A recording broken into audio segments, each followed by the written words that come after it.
আমার নবী রাহমাতুল লিল আলামিন বদরের প্রান্তরে যখন যুদ্ধ করে ৭০ জন কাফের মুশরিকদেরকে বন্দী করলেন। ৭০ জনের মধ্যে একজনের নাম হচ্ছে ওয়াহাব বিন উমাইর। এই ওয়াহাবের পিতা ছিল মক্কার নেতা, কাফেরদের নেতা ছিল উমাইর, তিনি ছিলেন কাফেরদের নেতা। ওই নেতার এক বন্ধু ছিল সাফওয়ান বিন উমাইয়া। কাবা শরীফের পাশে বসে বসে উমাইরকে বলতেছে, তোমার ছেলেকে মোহাম্মদ বন্দী করে নিয়েছে, তুমি কিভাবে বসে থাকছো? তোমার ছেলে মুসলমানদের হাতে বন্দী হয়ে গিয়েছে। ওই উমাইর বলতেছে, আমার স্ত্রী সন্তান বাড়ির মধ্যে রয়েছে, তাদেরকে ছেড়ে আমি কিভাবে আমার ছেলেকে বাঁচাতে যাই? ওই কাফের উমাইয়া বলতেছে, তোমার স্ত্রী সন্তানের দায়িত্ব আমি নিলাম, যাও যাও যাও, তোমার ছেলেকে দ্রুত মুসলমানদের হাত থেকে বাঁচিয়ে নিয়ে আসো। মুসলমানদের নেতা মুহাম্মদ সাল্লাল্লাহু আলাইহি ওয়াসাল্লামকে হত্যা করে হলেও তুমি তোমার ছেলেকে উদ্ধার করে নিয়ে আসো, উদ্ধার করে নিয়ে আসো। এই কথা বলার পর উমাইর তিনি রাজি হয়ে গেলেন। খোলা তরবারি নিয়ে মদিনায় চলে গেলেন। মদিনায় যাওয়ার পর তিনার তরবারি তিনার চাদরের নিচে, কারণ মদিনায় তো মুসলমান সবাই, মদিনায় তখন মুসলমানদের আবাদ হয়ে গিয়েছে। ওই উমাইর তরবারি তার কাপড়ের নিচে নিয়ে মদিনার দিকে গিয়েছেন। মদিনায় ঢুকে গেলেন। মদিনায় ঢুকার পর সাহাবায়ে কেরাম অনেকেই তাকে চিনে না, কিন্তু হযরতে ওমর রাদিয়াল্লাহু তাআলা আনহু তিনিও এক সময় মক্কার বড় নেতা ছিলেন। তিনি উমাইরকে চিনে ফেললেন। এ উমাইর, তুমি তো কাফের, এখানে তুমি কি করছো? ওমর রাদিয়াল্লাহু তাআলা আনহু ছিলেন অনেক তেজস্বী, ইসলামের জন্য কোনো খাতিল নাই, কারো সাথে কোনো খাতিল নাই, ইসলামের জন্য তিনি অটল ছিলেন। তিনি উমাইরকে ধরে নিয়ে নবীর রওজা, নবীর দরবারে নিয়ে গেলেন। দরবারে নিয়ে যাওয়ার পর উমাইরকে বলতেছে, হে উমাইর, তুমি মদিনায় কেন এসেছো? তোমার ছেলে বদরের যুদ্ধে আমাদের বিরুদ্ধে যুদ্ধ করতে গিয়েছিল, তাকে আমরা করতে এসেছি, তাকে আমরা বন্দী করে নিয়ে এসেছি। তুমি কি তোমার ছেলেকে বাঁচাতে এসেছো নাকি? বলে, হ্যাঁ, আমি আমার ছেলেকে বাঁচাতে এসেছি। বলে, তোমার হাতে তরবারি কেন? জোরে বলেন সুবহানাল্লাহ। তরবারি কোথায়? চাদরের নিচে। তরবারি কোথায়? চাদরের নিচে। ওমর রাদিয়াল্লাহু তাআলা আনহু বলে, তুমি তরবারি নিয়ে এসেছো, তোমার ছেলেকে যদি তুমি বাঁচাতেই এসে থাকো, তাহলে তরবারি নিয়ে কেন এসেছো? তুমি মিথ্যা বলছো। বলে, না, আমি মিথ্যা বলছি না।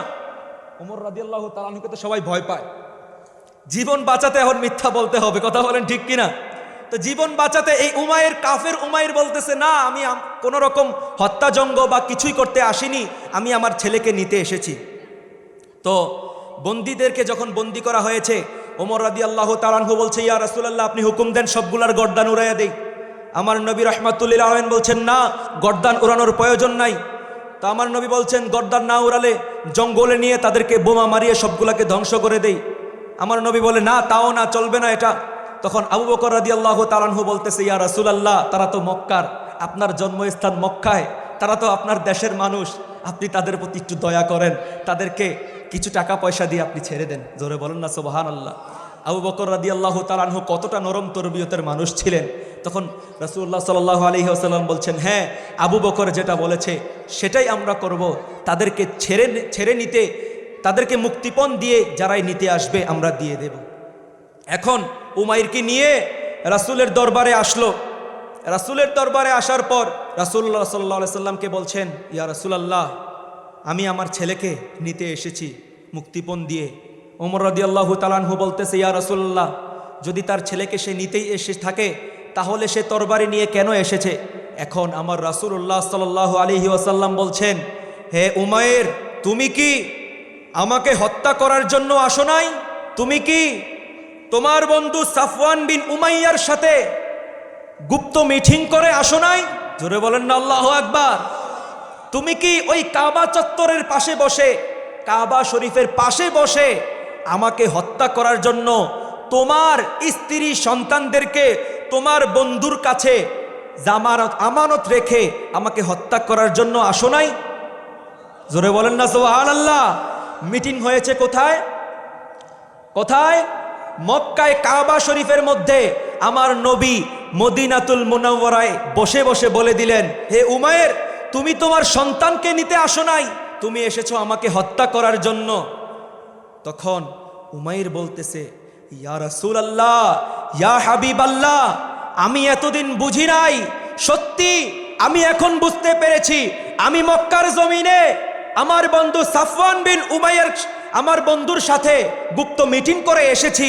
আমি তরবারি নিয়ে এসেছি, আমি সুযোগ পেলেই আপনাকে হত্যা করতাম, কিন্তু আমি সুযোগ পাই নাই। সত্য কথা হচ্ছে আমি হত্যা করতে এসেছি, এটা আপনি মদিনায় বসে কিভাবে জানলেন?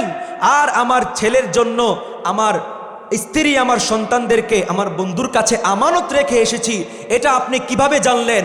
এখন আমি বুঝতে পেরেছি যে সত্যি সত্যি আপনি হচ্ছেন সর্বশ্রেষ্ঠ নবী, আখেরি নবী, নবী মুহাম্মদুর রাসূলুল্লাহ।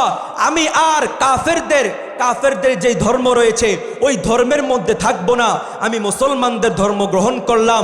আমাকে আপনার ঈমানি কালেমা পড়ায়া দেন, লা ইলাহা ইল্লাল্লাহু মুহাম্মাদুর রাসূলুল্লাহ সাল্লাল্লাহু আলাইহি ওয়াসাল্লাম। একটু মহব্বতের আওয়াজে বলবেন না সুবহানাল্লাহ।